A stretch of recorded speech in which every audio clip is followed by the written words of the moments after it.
ሰላም ሰላም እንደምን ቆያችሁ የዊሊሳ ሚዲያ ኔትወርክ ቤተሰቦች እንደምን አላችሁ? በዛሬው ዕለት እንግዲህ ከዚህ ቀደም በዋተርሎ የቅዳሜ ገበያን ክፍል አንድን ማስጎበኘታችን ይታወሳል። አሁን ላይ ደግሞ ክፍል 2 ይዘን ቀርበናል። አብራችሁን ቆዩ።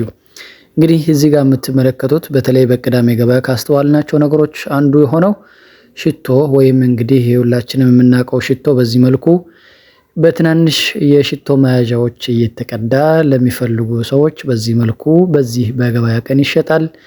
ሌላኛው ደግሞ እዚህ ጋር የተለያዩ የማር አይነቶች ያካተተ ነገራቶችንም ማየት ችለናል።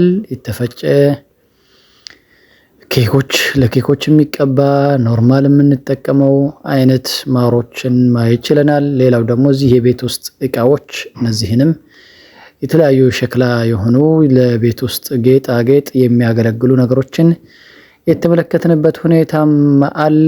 እንግዲህ ገዢዎች በዚህ መልኩ እየገዙ መሆኑን ተመልክተናል። እዚህ ጋር ለተለያዩ አገልግሎት የሚውሉ ክሬሞች፣ ማሮች በብዛት የቀረቡበት ሁኔታ ማየት ነው የቻልነው።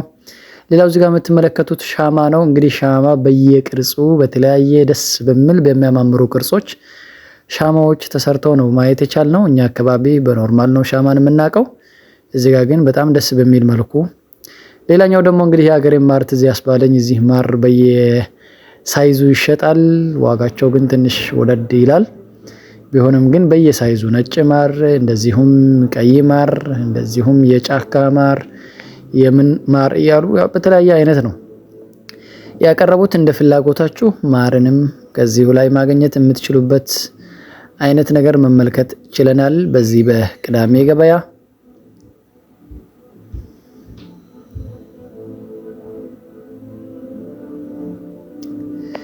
በአጠቃላይ የቅዳሜ ገበያ ውጫዊ ድባቡ ይሄንን ይመስላል።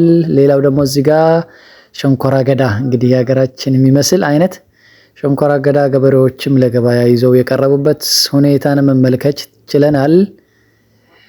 ሌሎቹም በአጠቃላይ እንግዲህ እዚህ ጋር ግማሹ ፋስት ፉድ ያቀርባል፣ ግማሹ ውሃ ያቀርባል። በቃ ገበያተኛው የራሱን ገበያ የሚሰራ ብዙ አይነት ሰዎችን ማየት ችለናል።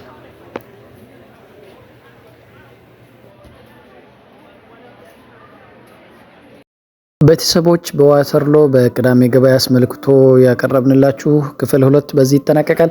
እነዚህና መሰል አዳዲስ መረጃዎችን እንዲሁም የጉብኝት ተሞክሮዎች እንድታገኙ የዊሊሳ ሚዲያ ኔትወርክ ቤተሰብ እንድትሆኑ በአክብሮት ተጋብዛችኋል።